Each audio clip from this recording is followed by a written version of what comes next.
A spirited practice. We're going to have a great scrimmage on Saturday. How long we go, I don't know, but a couple things were good. You always have great feel-good stories. Or, Josh Calvert is out there just really scrapping and making plays, and it's encouraging to see that. He's a guy from Wheatland, Wyoming. I know he's a player of the year.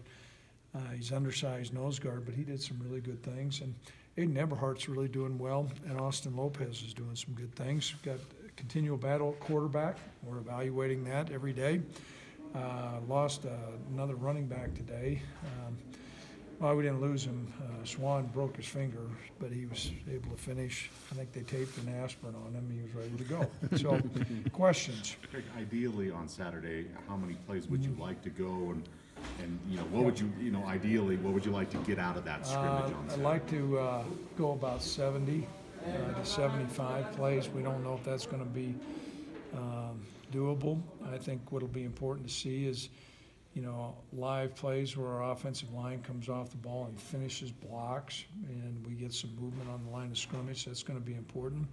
I think to see some younger players in position to where, the coaches aren't out there coaching them in every play. They're off on the sideline, and we have a chance to make some plays. And then see some plays at that quarterback position to where we can start determining which guy is going to be our quarterback. Are you guys pretty confident that you can get done what you need to with, as many injuries as there are out there? Well, we're going to be resourceful. Like I said, we had a couple backup kickers who were playing defensive end today, and it's just you can either say you can't do something or figure out a way to do it. And, our attitude around here is figure out a way to do it, and guys are pitching in. And, I've learned through the years that players learn through repetition as opposed to standing on the sideline. And so, we got a lot of guys filling in and doing their part to get those repetitions in. Has there been any separation at quarterback right now? Well, it's kind of been a back and forth day, beyond checking just completion percentage. We always check accuracy and decisions.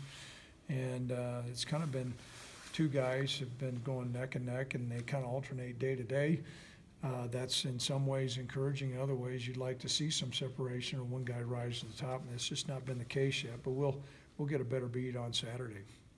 You mentioned surprises. I know, there might be some obvious answers, but guys coming off redshirt years from last year, are there any that you think could, maybe have a bigger role than we might have anticipated? I think Rudy Stouffer's doing some good things, and Keegan Kreider's doing some good things. He's established himself as the #1 center, so we're pleased with that. He's got really good strength, and he's playing a new position, and there's a lot to do when you're managing snapping the ball, and so, finding some places for those guys is really helpful.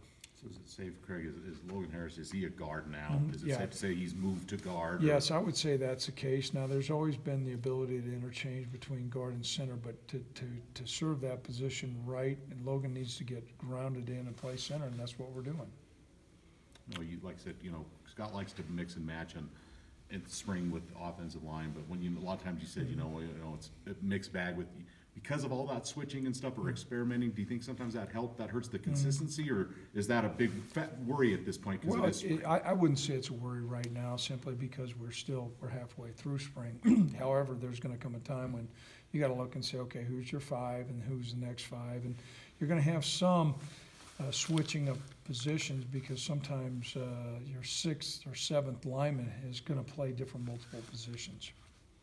Anything else? You referenced Austin Lopez. What's made the transition to fullback maybe kind of seamless for him? What we have seen is he's been really aggressive. He's got the ability to play with low pads, adjust on the run.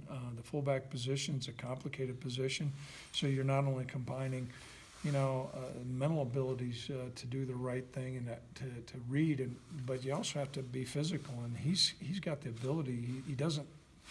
He's not slowed down. He's able to play at a fast level, and he's got good pad level, and he's a good athlete. And so we're going to take a hard look at him as fullback.